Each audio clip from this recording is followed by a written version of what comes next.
How does a company like Rifle Dynamics, a high-end custom AK builder in Las Vegas, make any money customizing a rifle that for all intents and purposes is praised for its lack of glamour? Let the streets tell it. AKs are indestructible mechanical demigods. People gush over how easy they are to use and how affordable they are. They also say that they're ugly, less accurate than their AR counterparts, and not very ergonomic. Yet people love them all the same. That is, unless you've spent the last 8 months being shot at by AK-wielding terrorists, then you understandably might not be so fond of them. But for me, I've always found the AK's rugged simplicity and ageless design questionably alluring. The AK was my first rifle I ever bought. I remember hiding it underneath my bed for fear my mom would have an aneurysm if she ever found out there was a big gangster gun in her house. Her words, not mine. At the time, I could buy an AK for $500 to $600, but I wanted what I thought was the best AK money could buy. So I saved up and did my research and settled on the Arsenal SGL-21. But after seeing what Rifle Dynamics did with the Travis Haley AK, I decided to send mine in to make it just as good. And what I got back was a finely tuned beast. The challenge of trying to improve a perfectly imperfect design like the AK is that it's a thankless job. Improve it too much and it just becomes something it was never intended to be. Don't improve it enough, and people start asking, what the hell did I just pay for? My Arsenal was a damn good rifle, and debatably it was perfectly fine. But I can't ignore that the rifle that it is today, after being customized by Rifle Dynamic, feels liberated.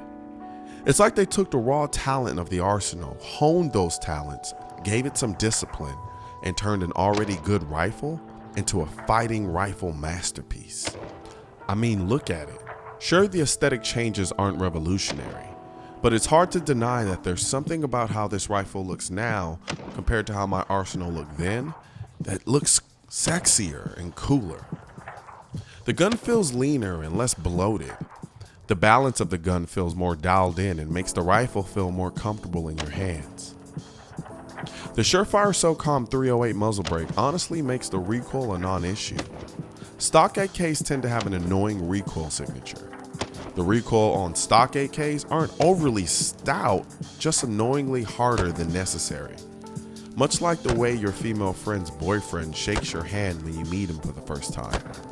I'm not smashing your girl, bro. Calm down. In contrast, my AK shoots delightfully flatter and recoils just short of being on par with an AR-15. As a result, I can get away with having a less than favorable stance and still keep my rifle on target without looking like I'm being manhandled by my own rifle.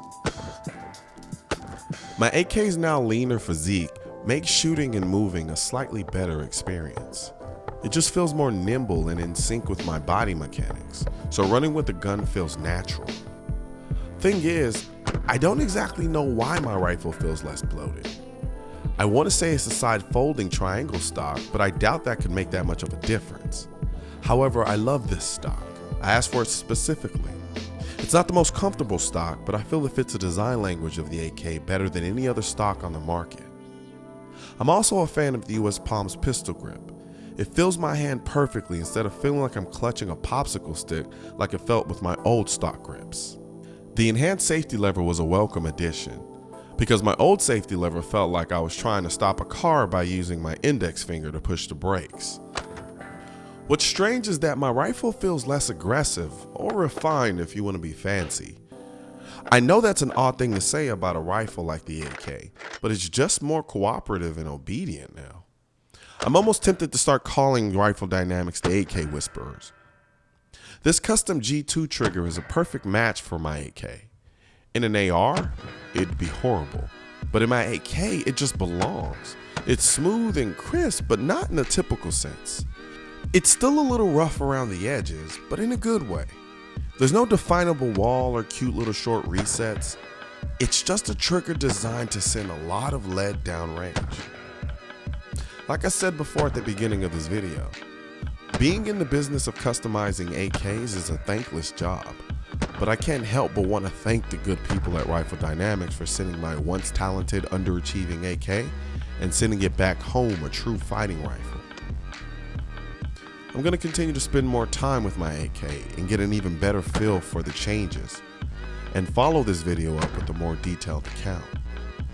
In the meantime, I'll continue loving my AK even more than I did when I first bought it.